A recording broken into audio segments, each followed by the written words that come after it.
nelayan itu menangkap ikan mas yang bisa berbicara. Ikan mas mengatakan bahwa jika nelayan melepaskan dirinya, dia akan memenuhi keinginan nelayan itu. Nelayan itu lalu melepaskan ikan mas itu kembali ke laut dan tidak berani membuat permintaan apapun. Ternyata ikan mas ini adalah raja ikan mas di laut. Setelah kembali ke rumah, nelayan tersebut menceritakan hal tersebut kepada istrinya. Setelah mendengar hal tersebut, wanita tua itu malah marah dan memarahi nelayan tersebut. Dia melihat ke baskom kayu yang telah rusak dan mengatakan bahwa alangkah baik jika Anda pergi untuk membuat permintaan untuk mendapatkan baskom kayu baru. Nelayan itu kembali ke tempat pinggir laut, terlihat air laut yang biru bersinar, dan ikan mas muncul dan menari, berenang ke permukaan laut lalu bertanya ke nelayan itu, "Ada apa yang dibutuhkan?" Tanya ikan mas kepada nelayan itu. Nelayan itu mengungkapkan permintaan maafnya, mengatakan bahwa istrinya itu berharap memiliki baskom kayu baru, dan raja ikan mas setuju.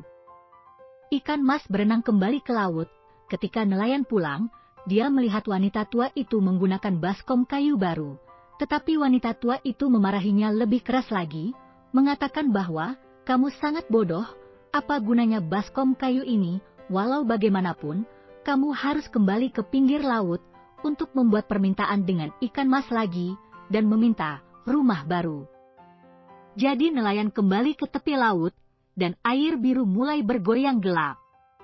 Ikan mas muncul lagi lalu bertanya, "Apa yang bisa saya bantu?" Nelayan menjawab, "Istri saya ingin rumah baru." Ikan mas menyuruh nelayan pulanglah dan jangan khawatir. Nelayan lalu pulang dengan terkejutnya bahwa gubuknya sudah menjadi rumah besar. Wanita tua itu sangat senang dan terus melihat perabotan baru di rumah. Tapi tiba-tiba dia duduk di tempat tidur dengan perasaan sedih lagi. Pada saat itu terdengar suara tapal kuda di luar. Ternyata ada seorang wanita dari kota sedang lewat di sini. Wanita tua itu bergegas keluar untuk membungkuk dan memberi hormat. Setelah beberapa saat nelayan itu pulang rumah dan melihat rumahnya dari kejauhan, rumah kayu itu berubah menjadi rumah besar, dengan atap dan dinding yang dihias cerah terbuat dari kayu berharga. Wanita tua itu duduk di bawah jendela dengan wajah tidak senang. Begitu nelayan kembali, dia memarahinya sebagai orang bodoh, lalu mengatakan bahwa hanya ada satu kamar, bagaimana mungkin rumahnya cukup. Setelah cukup lama menjadi seorang petani, sekarang dia ingin menjadi wanita berpangkat tinggi. Nelayan merasa sangat tidak berdaya tentang hal ini. Menghadapi istri yang galak, dia tidak punya pilihan selain menurut, dan kembali ke pinggir laut untuk menemui ikan mas. Saat itu, laut bergolak dan ombak besar menyertai ikan mas yang muncul menemui nelayan itu, dan datang untuk bertanya kepada nelayan, "Ada apa?" Lelaki tua itu membungkuk untuk meminta maaf, dan berkata bahwa wanita tua itu bahkan lebih marah ketika dia kembali sampai di rumah, dengan memaksa dia untuk membuat permintaan lagi bahwa dia ingin menjadi wanita bangsawan. Ketika ikan mas melihat pria tua yang tak berdaya itu, dia berkata bahwa, "Kamu bisa pulang tanpa khawatir, dan aku akan melakukannya." Gelombang besar menghantam, dan villa lelaki tua itu dalam sekejap berubah menjadi kastil yang indah. Beberapa pelayan di kastil melayani wanita tua itu, sibuk mendandaninya. Pelayan itu membawa cermin ke wanita tua itu untuk melihat wajahnya. Dia sangat marah karena cerminnya kotor, dan pelayan itu buru-buru membersihkannya. Wanita tua dengan marah lalu mengusir pelayan itu. Pelayan itu meninggalkan pekerja itu dengan air mata kesedihan.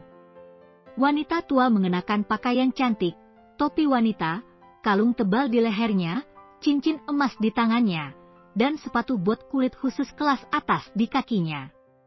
Dia menginjak karpet merah. Wanita tua itu begitu kejam sehingga dia tidak bisa berhenti mencengkeram pelayan-pelayannya.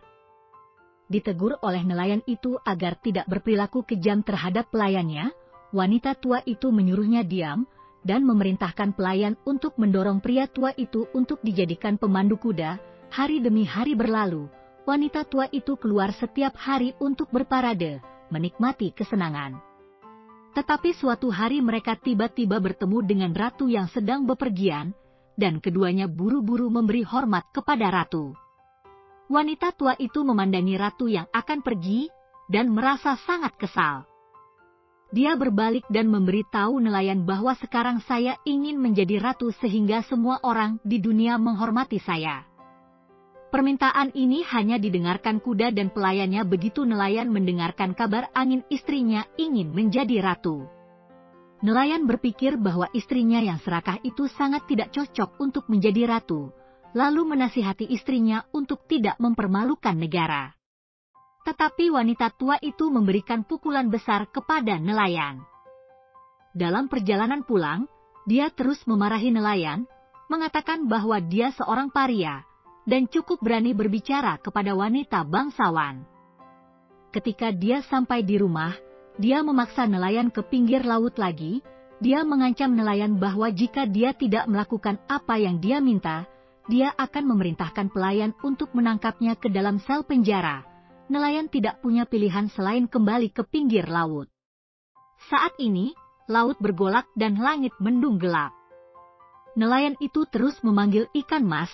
Ikan mas lalu datang menemuinya dengan ombak besar dan bertanya kepada lelaki tua itu apa yang dia butuhkan. Nelayan menjelaskan, ini gila sekarang dia ingin menjadi ratu. Meskipun ikan mas tidak mau menyetujui permintaan nelayan. Akhirnya ikan mas mengikuti permintaannya untuk mengubah kastil asli menjadi istana, dan wanita tua menjadi ratu sesuai keinginannya. Di perjamuan acara berlanjut, dan wanita tua itu menikmati semuanya dengan puas. Para nelayan itu juga terkejut dengan apa yang dilihatnya. Nelayan dengan gemetar berjalan ke arah wanita tua itu dan membungkuk padanya. Pada saat ini, wanita tua itu bahkan tidak mau memandangnya, dan langsung memerintahkan tentara untuk membawanya keluar dari istana. Tentara mendorong dan meneriaki nelayan sepanjang jalan, dan para bangsawan juga menertawakan nelayan tidak bisa masuk ke istana sesuka hati. Nelayan yang diusir harus bertahan hidup di alam liar, dan hari-hari berlalu. Wanita tua itu sangat menikmati perasaan dikagumi oleh ribuan orang. Suatu hari, dia melihat lautan tak berujung di dekat jendela, dan berpikir dalam hatinya bahwa akan sangat bagus jika dia bisa menjadi ratu laut, dan membiarkan ikan mas menjadi pelayannya, sehingga dia bisa menginginkan segalanya. Wanita tua itu menjadi semakin rakus, dan ketika dia berbalik, dia memerintahkan tentara untuk menangkap nelayan lagi. Nelayan yang sedang makan bubur tiba-tiba dibawa pergi oleh tentara menemui wanita tua itu dan wanita tua memerintahkan nelayan untuk melakukan apa yang dia inginkan, dan nelayan tidak berani melanggar. Lalu kembali ke pinggir laut yang awalnya tenang perlahan mulai penuh dengan angin kencang, ombak besar, kilat dan guntur di langit. Lelaki tua itu memanggil ikan mas. Ikan mas berenang dan bertanya ada apa? Nelayan memberitahu ikan mas, apa yang wanita tua itu berpikir. Ikan mas tidak dapat mendengarkannya lagi, guntur yang keras turun, dan ikan mas menghilang ke laut tanpa berkata apa-apa. Nelayan yang tidak sabar menunggu jawaban harus pulang, tetapi begitu pulang melihat rumah tua bobrok itu muncul di depannya, dan wanita tua itu duduk di ambang pintu dan memecahkan baskom kayu. Wanita tua yang serakah kehilangan semuanya.